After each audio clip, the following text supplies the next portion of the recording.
Frequently asked questions about TDIU. TDIU is 100% disability due to unemployability. Many veterans are seeking 100% permanent and total. However, 100% PNT can be extremely difficult to get.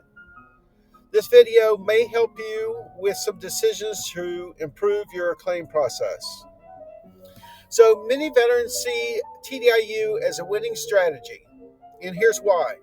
TDIU is based on employability and not daily functioning. All CMP and DBQs are based on daily functioning and not workability. This is why you can have a VA rating at 60% and get TDIU based on unemployability. In order to be eligible, you need at least one service connected disability at 60% or a combined service disabilities at 70 with at least one at 40%. Then there's extra scheduler cases that are possible but can be difficult to prove. A vocational expert consultation and vocational evaluation is often needed, and this is because TDIU is based on unemployability and not daily functioning ability. And this is where a lot of veterans get tripped up. They don't understand that the VA disability rating system is based on functional ability and not just focused on work. Whereas a vocational expert is an expert in jobs and employability, just like TDIU is focused only on jobs and employability. So the first step is the CMP exams, and these are often done by the VA, but sometimes they hire out private providers. When you do a CMP exam, make sure the provider has the right credentials to do the CMP exam. That's why CMPs are not always accurate. So you want to consider the doctor's specialty versus your condition and what the DBQ is. You also want to gather additional evidence such as lay testimonies, additional medical records, possibly employer statements. Make sure your CMP examiner reviews your records. What other evidence? Well, the vocational expert assesses employability, and since TDIU is focused on employability, the veteran must be unemployable outside of sheltered or supported employment. So, what is sheltered and supported employment? Well, sheltered employment is very, very simple work where a person basically can't get fired. Supported employment is where an individual has the supports that wouldn't be available to other individuals at most employers. So basically, you can be unemployable without major job accommodations. That's what the VA is looking for.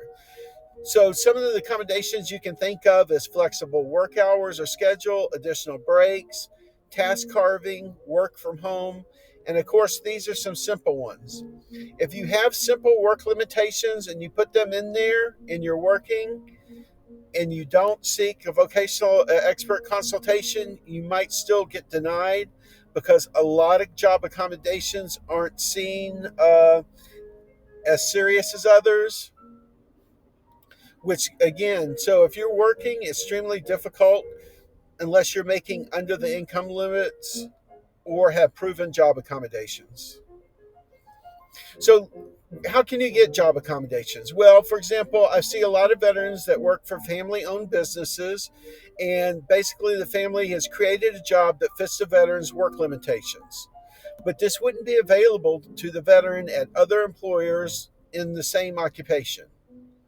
I've seen a veteran where a friend helped them get employed in a new company and made sure the job accommodations were in place. I've also seen a friend help a veteran or made their company actually carve and create a job that fits a veteran's needs, but then when the supervisors of the company changed, then that job was no longer available. Again, some simple job accommodations are flexible hours or schedule, additional breaks. There are many, and this is why you need to talk to a vocational expert. What's the effective date? Well, it's the date you start getting paid.